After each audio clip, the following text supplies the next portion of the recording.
Salutations and welcome you glorious people. I'm your host, Void, and we're talking about my OCs today. This includes the world they exist in, general info on them, how they came to get their names, their original designs, and even some random incidents. Oh gosh, this stupid thing never works. Do you know how to fix this? Hell no. Why would I know? You literally have mechanical legs and don't know how to fix this. I'm a mechanic, not a genius. Could all of you do me a favor and quit it with this bolderness? We must record the video, do we not? True. Hand it to me, hand it to me. What? I'll fix the damn problem. Oh lord, the poor TV. As I was going to say before this stupid human hardware decided to cut me off, I am going to need to add a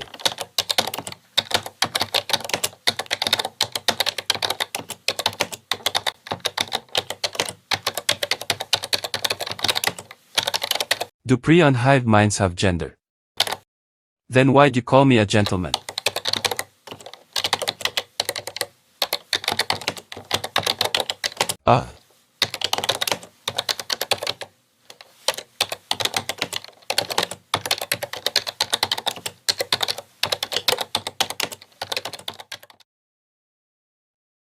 That was weird.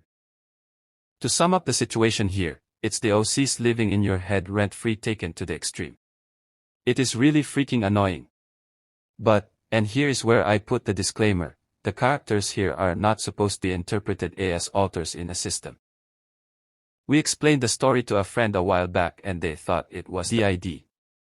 It isn't. It is multiple souls being stuck in one body, hence the name, from the wishes of a fragmented soul, rather than, from the wishes of a fragmented psyche. Some parts, although potentially similar to what a system may experience, are not necessarily supposed to be interpreted as signs of being a system. Moreover, due to the fact the intended interpretation of the story isn't based on DID/OSDD in particular, you may have parts where it may seem more stigmatizing or invalidating to said disorders. However, since this is a story, you are free to interpret it as you will. I would just recommend keeping in mind that, especially if you intend on interpreting it as a story of a system, since the characters aren't originally supposed to be representing such things, there are more likely to be mistakes with the representation. Oh! And also there are mentions of potentially triggering topics such as abuse and gotcha, so, cringe warning for the gotcha part. Now, without further ado, let's dive in. These are a part of the aforementioned world of FWFS, from the wishes of a fragmented soul. In this, they are all stuck in one body. The reason for why they are all stuck in that hunk of junk is unknown, yet they have since managed to find a somewhat livable middle ground for everyone.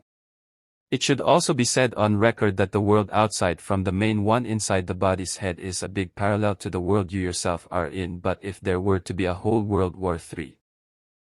Nuclear warfare wreaked havoc and ended with the world being split into 4 different sections of which are being ruled over/governed by what are essentially the 4 horsemen of the apocalypse, but also not the typical ones of war, famine, death, and pestilence, though that last one is one of them. They are referred to as the 4 Ps, don't take that out of context, and will have their own video in the future. But anyways, back on topic now. In the aforementioned world of FWFS were all initially rather wary of one another. I mean, who would blame them? You too would be cautious of everything else if you just suddenly possessed a vessel and was stuck in the head of it, never to see the light of day again, or so you thought. Yeah, so. One night while this being, who was seemingly the one soul inhabiting the body in the first place, was trying to sleep, she got quite the fright when she suddenly heard voices talking to her. They were far away at first, but quickly drew closer. Thinking she was being haunted, she prayed, not uttering a word.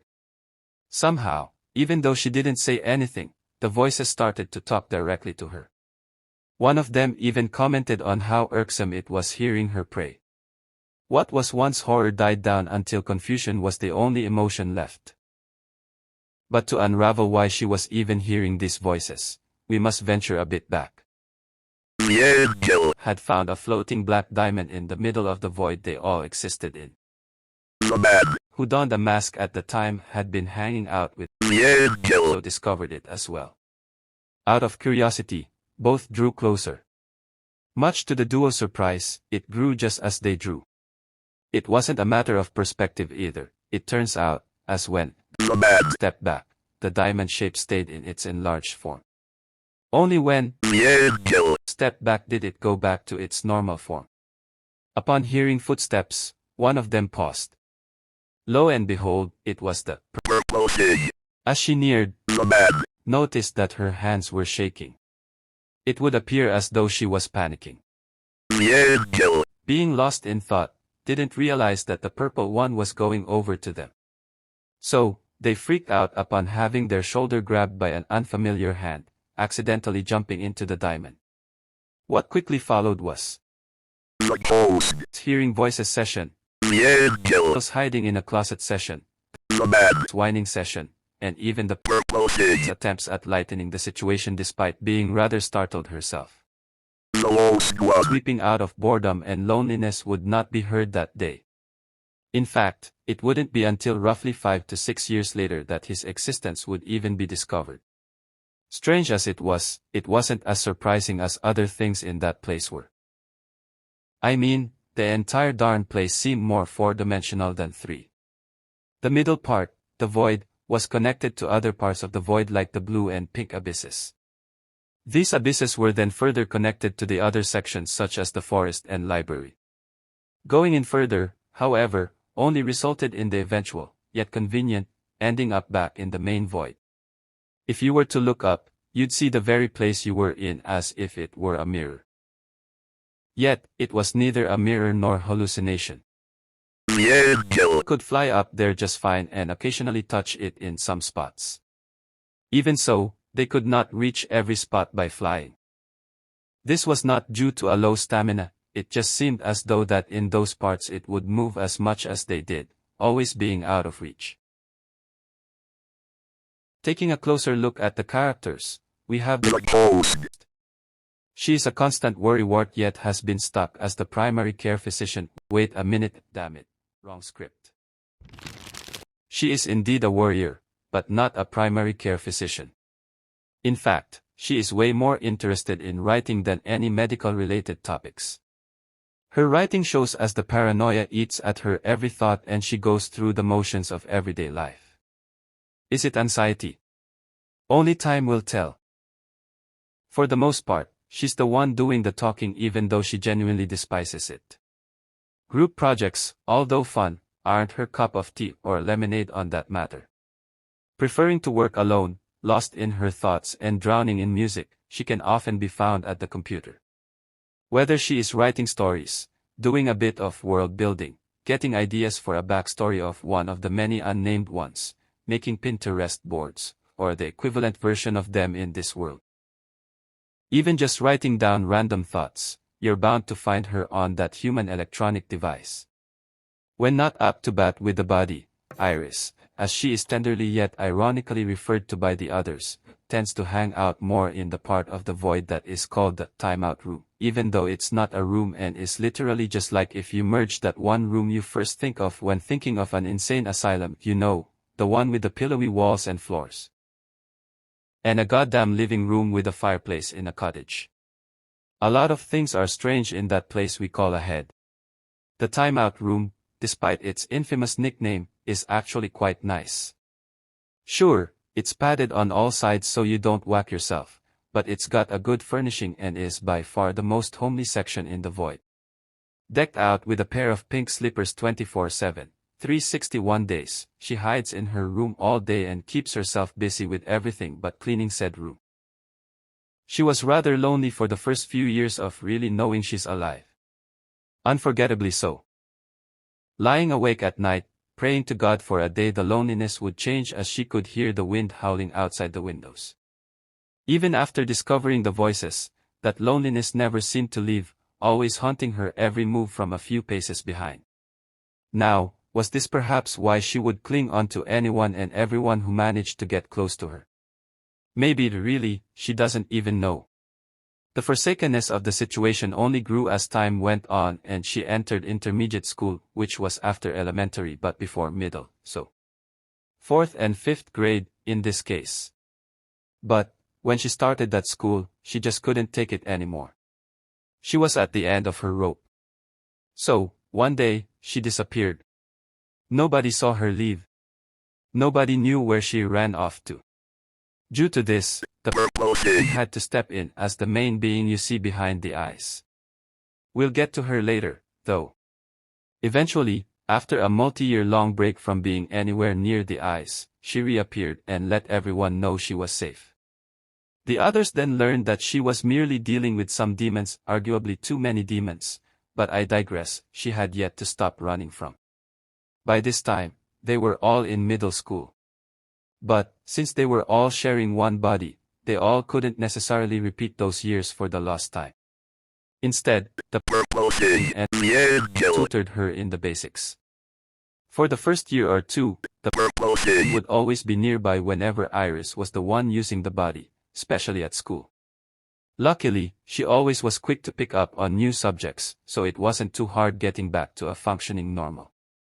On to the design now. It was originally this, and then somehow turned into this. So I stole the slippers, that are actually based off of my mother's own really old pink slippers she used to love, gave them to Iris, and in exchange nabbed her eyes. We love collecting eyes around here, don't we? She wears this thingy because she likes how flowy it is and comfy in both the warmer and cooler months of the year, as she cannot handle having tight stuff on that show her body or be too warm or too cold. Not to be confused with how Willow is, who we will, again, be visiting later in the video, as they despise humans perceiving their body. Meanwhile, Iris here doesn't really care about that and is more concerned with how the clothes themselves feel. If she is uncomfortable due to one of these things or just nervous, she is likely to be picking at her own skin. Places she likes to pick include the cuticles, lips, ears, even where the forehead meets the hairline. Whether it be to the degree of drawing blood or just cleaning up depends on the day. If you were to lift up the shirt, you'd realize she doesn't have a torso, or a spine, for that matter. She has a rib cage, yes, but it floats there menacingly, as the man has so adamantly stated over and over. Her neck, although having skin, is more like a tube attached to a wall of some sort than anything else. Due to this, rotating heads 360 degrees and more is normal for her, no matter how terrifying it may look at times. Her personality can go from 0 to 100 really fast, especially with friends. One moment, she's chilling, the next moment she's up in your face giggling her ass off while mumbling something about how English isn't working today. She tends to trip over her words while the brain goes a million miles a minute. If you're our friend, you know exactly what we're talking about. Having quite a few quotes already like, "Do I look like I have a soul for you to clean? And I am like a body pillow, but not in the regular sense. I am a dead body pillow," and more. She is rather talkative with beings she is comfortable with. This hard shell, soft feeling and paranoia paired with her strange beliefs are a stark contrast to the purple one, who we're talking about now. Having ponytails does not equal a girly girl. Beating your ass in a fight isn't too hard. I am, of course, talking about the one, the only, purple thing. Having chosen her name after a willow tree and not William Afton, Willow was actually the one who first made these designs, a reminder that all designs, old or not, are considered canon to some degree. This was when Iris decided to peace out and vanish, leaving the body all to Willow and the others. During the ghosting, Willow managed to grow significantly both as a person and in terms of their artistic abilities, which is actually one of the main reasons you see us here today. As a matter of fact, she was the one who started making videos with 𝗏𝗏 of all things. This was, however, before any of us felt comfortable enough to actually post anything. But IBS still has the first ever drawings and edits of the characters from back then. When she first had the body all to herself, she was pretty intimidated. Not knowing how to work a computer like Iris had since she didn't grow up doing so and having just gotten a phone, her attention was split everywhere. How to work the stupid laptop, how to draw on a phone, how to edit things without the stupid video editor crashing, how to get the others to shut up. It was a lot. She did find solace in taking taekwondo classes at a nearby facility, though. That's how she earned a black belt and learned how to defend herself. It took multiple years, yes, but those years were rather valuable in the long run. Those years taught her how to be confident in herself, discipline, and, as I've already mentioned, how to fight. This may have been where she learned to be stubbornly determined to achieve her goals, but that part could just be chalked up to happenstance as she was already rather stubborn in those regards. Eventually, with the help and support of the others, she managed to get pretty darn good at what she does. Even acting. If given the chance, she will cosplay and play in character with friends. She can be rather hyper-fixated on the little things in outfits, though, and is determined to keep it exactly as she envisioned it, even if it means being as hard to move as a large boulder. The stubbornness that she has falls as soon as she's around her friends, as she will joke and laugh and actually consider the other points of view they have on a topic. It must be stated, however, that her friends are not the others. When I say friends, I am referring to the outside friends, not internal. I don't even know what to refer to them as anymore. Some of her friends may be ghosts, but they're not the soul stuck in the same body as her, I guess is a way I could phrase it. So many things are weird in this story. Like, for instance, how Willow actually put the paper you see on Willow's face on their face. You can see the thing in the video in the description, but it caused a bit of confusion, primarily because. Why? I mean, don't get me wrong, she is not afraid of being as eccentric as humanly possible when given the chance, but that still doesn't fully answer the reason as to why. Just why? Where did she even get the idea from? No. Maybe it was an outfit. She is mostly the one who makes the designs of outfits since she loves doing that. Susu, maybe. For goodness sake, if I had a dime for every time she designed an outfit and proceeded to force the or into modeling said outfits, I would be rich. Now that I think about it, that may be why she did that. She was not always as good at her craft, though, as seen with the very first designs and outfits she ever made. It also didn't help that she wanted things to be really freaking angsty because someone was influencing it. Ahem. Now, why was she always depicting herself as a bunny? No goddamn clue. She still depicts herself as a bunny, too, in her persona. Like, what? I dunno, man. Also, I'm pretty sure the story for these designs was typical 2018 stuff like, oh, they're a fallen angel who is also a bunny for some reason and they have this twin who genuinely doesn't look like a twin, and just. Her character design skills have improved significantly though. And she usually does such while hanging out in the security of the security room. Wow, that's a great line. Speaking of great lines, she's got some funny quotes. Yes, I love growing onto my own seas. 𝗧𝗶𝗺𝗀𝗀 can be developed with the conflicting beliefs of the higher-ups, employees, and consumers. The children had to eat them. Who the hell chose the quotes? So, story writing and character design have Iris and Willow respectfully manning those points of contention now. Who's manning the point of the hunt? Well, my dear voidlings, we're getting there now. Ah yes. Of course, who else would be manning the hunt for information? Not for ghosts, despite how they love ghosts. Although having been dubbed Nolan for a considerable amount of time and thought to have looked like this, Seth, as they have stated their name is, looks nearly nothing like this first design of theirs courtesy of Willow. Though, in their old design, I do remember how they were originally an angel in heaven and then became a demon, even though they aren't a demon in the first place. Their whole shtick back then was, oh, it's the emotionless twin of hero who may or may not smoke cigarettes. You see the angst Willow had been projecting into it yet. Because yes, that was a point in the very old version of the story from years and years ago. Really weird. Seth and aren't even twins, too. Which makes it even weirder. Where did Willow even get that idea from? They don't even look like twins. But being the one everyone goes to for information, especially on gruesome topics, they are rather cold and seem to have emotional blunting, or, in other terms, a difficulty in feeling emotions, both positive and negative, which then leads them to feel more indifferent or numb than most humans, from PTSD. Why would an angel have PTSD? Sexual assault and being choked on a regular basis while being only, at best, 8 years of age. Technically 6 when the choking started. Anyways, on the emotion, or lack thereof, topic, it's not like it necessarily minds barely feeling emotions. As a matter of a fact, they'd rather it be like this than actually have to deal with all that. I guess that part wasn't wrong in their old version. This numbness is what makes them a bit more prone to using logic over feelings as opposed to, say, Hello, squad. We'll be talking about him next though, so he's no longer lost and sobbing in a corner. You also may notice how everyone keeps referring to Seth as it and they. That's because they don't have a gender. They're a gender, but also do angels have genders?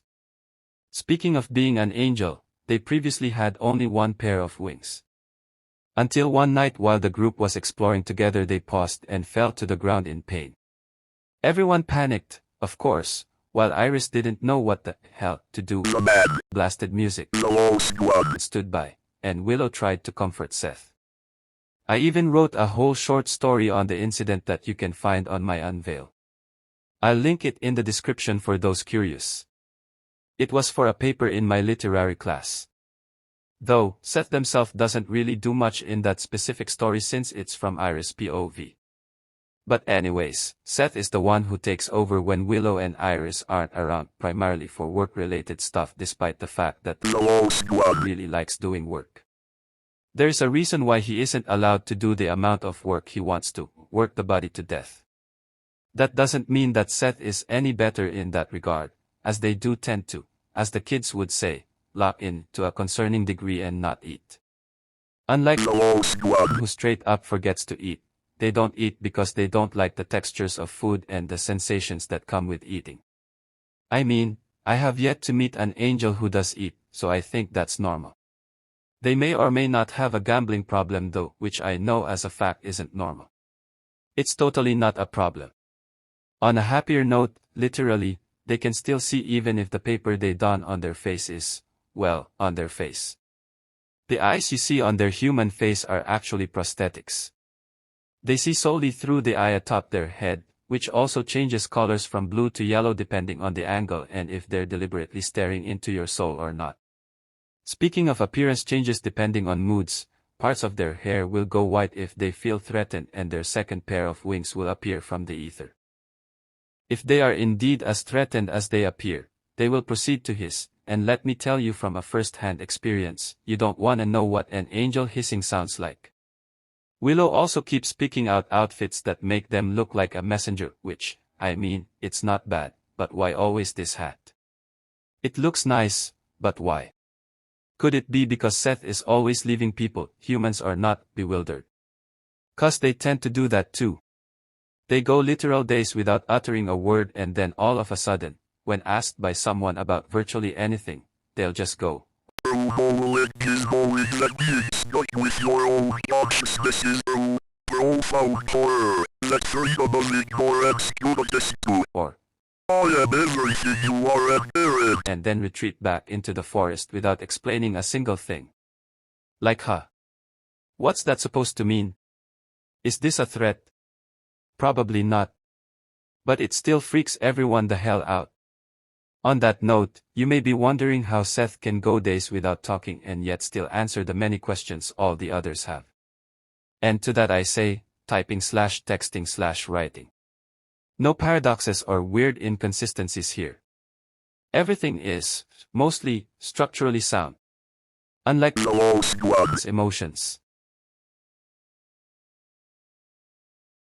Initially being referred to as Seven but actually going by the name Owen. He's a workaholic to the core, even forgetting to do basic human tasks like using the restroom and drinking water.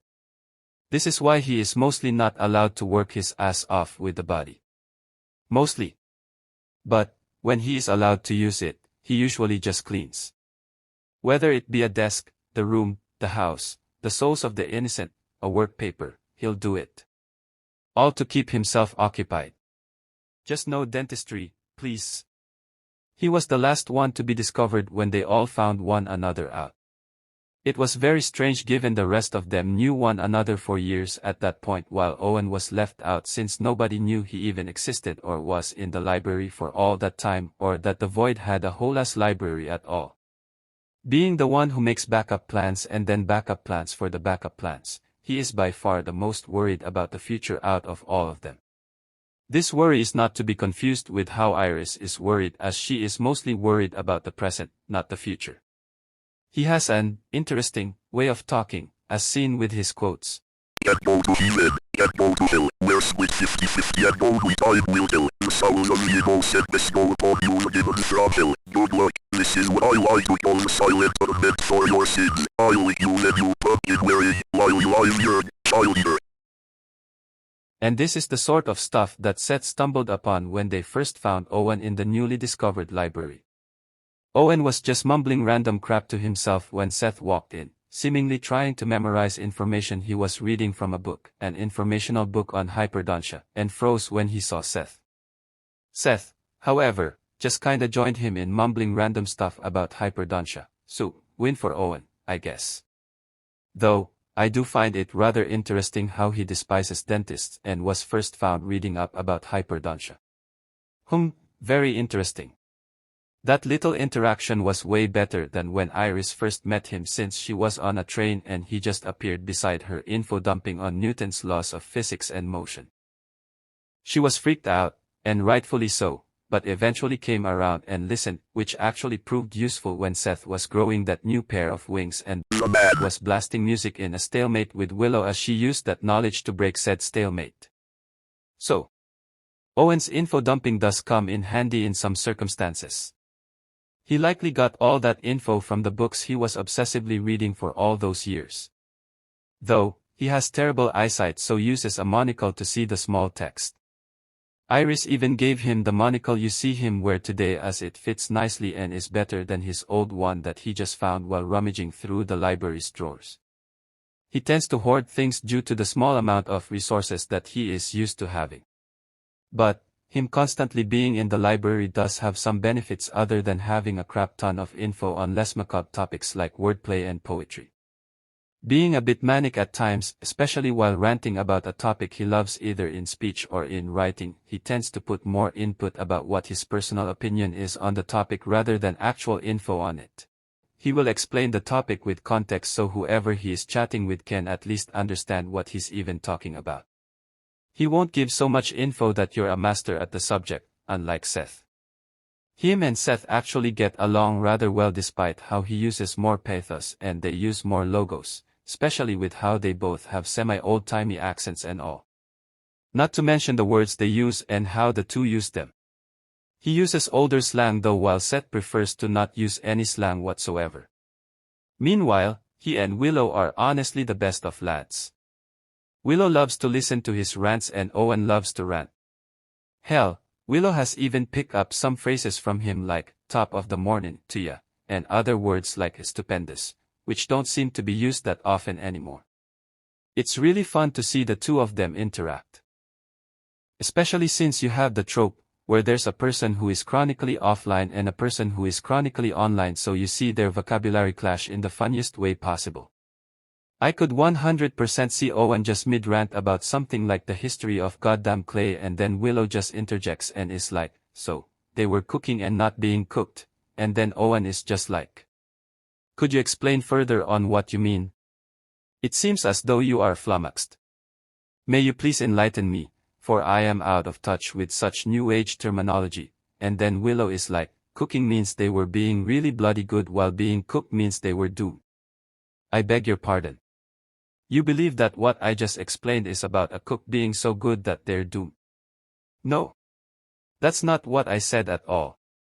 And then walks in, takes one look at the situation, and walks the hell out because it is 3 in the morning. He just wants some water and oil to fix his darn legs, and those two need to shut the hell up else he will punch a goddamn headphone cord again and break it so nobody can listen to music anymore.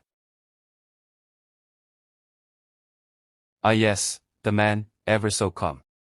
Hero, as he has always been known as since he refuses to change his name to anything other than that, is also called Ro by Iris, despite him hating that name as well. Regardless of titles, he is by no means calm, disregard what I said about him being calm. In fact, he tends to be rather confrontational and has a bit of an ego if you know what I'm saying. He refuses to back down from a fight if someone else starts it and will not hesitate to start spitting out some of the most vulgar, horrendous insults you've ever heard. So bad that I would rather not repeat any of them here for fear of the hammer bonking me on the head. Though, that's not to say he doesn't have some boundaries with how low he'll go. For instance, he refuses to say anything racist or ableist or even hurtful to someone's religion as he views those types of insults as genuinely stupid. He also refuses to insult anyone's parents, grandparents, or even pets for the same reason. It's stupid and not that creative. He'd much rather call you a curtain-wearing, idiot-faced dumbass, as he once called Iris in reference to how she's a ghost. This nearly constant irritation he has seems to also be from post-traumatic stress disorder as he cannot stand people, especially other humans, getting too close to his neck. Hero will snap at you and whack you away if you do that. Even if it's just for a hug or to adjust his outfit, as Willow has unfortunately found out through experience. He also loved his sword dearly, yet he lost it somewhere in the plains when he was training and stumbled across something he shouldn't have. It scared the crap out of him, so he ran, leaving his sword behind. He never really got over that thing. If anybody brings it up, he just scowls and walks off. Despite losing his favorite sword, of which he named Ornery because it matched his temper, he managed to make a new one out of wood. He would have made it out of metal if it weren't for the fact he used up all the metal on his mech legs. Upgrading his legs was supposed to be his second priority, but ended up as his first when he found he didn't have good mobility with the stupid wooden stumps he had originally. Prioritizing everything from how much it'll improve or make worse his mobility and flexibility since he wants to be ready for a fight, he even takes it as far as sparring with Willow from time to time. However, as of right now he has yet to actually win a sparring match against her. That doesn't mean he hasn't come painfully close, though. He once rigged up a whole area just to try and make her get stuck at a disadvantage. She managed to avoid all the traps but one, yet he messed up the sneak attack, so it ended in a draw. We also do not talk about how his first design was literally just Herobrine, ahem. I didn't know it looked like that gentleman when I made it. I just thought it looked bloody cool. Without irises. Oh, he does have your eyes. Doubt it. One iris still has more iris than Iris herself can. You just can't see it go to her. Oh? Cause I'm being obvious there was blue. Do it then. Really? You doubt me? I designed it, remember? I can pull up that old figure right now if you want me to.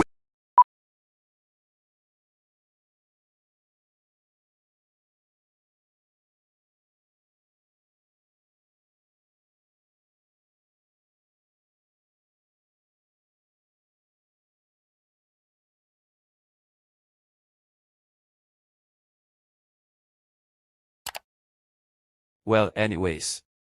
He now has phantom-like eyes because he wears contacts. And before you start typing in the comments, saying how contacts can't do that, stop. I know that. You must suspend your disbelief, for there are bigger fish to fry here, like how this all takes place in a singular idiot's head. There is an angel just kinda there. A ghost is the being who is in control of the body the most. And then there's the fact they're in what seems to be more like a 4-dimensional dimension rather than a 3-dimensional one. But I digress.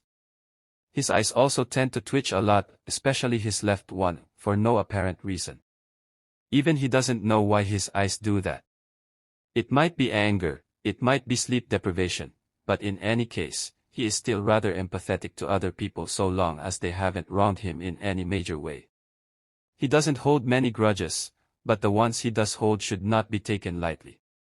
He's tried a few relationships out, but none have really stuck, probably because they've been with women. No offense to women though, he's just gay. He'd rather be by himself. In spite of how much he tries, he can't be bi. He's completely fine with NB people, no matter the gender at birth, because let's be real here, everyone else sharing the body would not approve of any you know what so who. Yeah. Even though he may not romantically like women, that doesn't mean he will be an asshole to every woman he meets. The asshole part is only saved for 1, Karens, 2, the other people of the body, 3, the demons, and 4, everyone who decides to be an asshole to him or the others. That is just about it, my voidlings.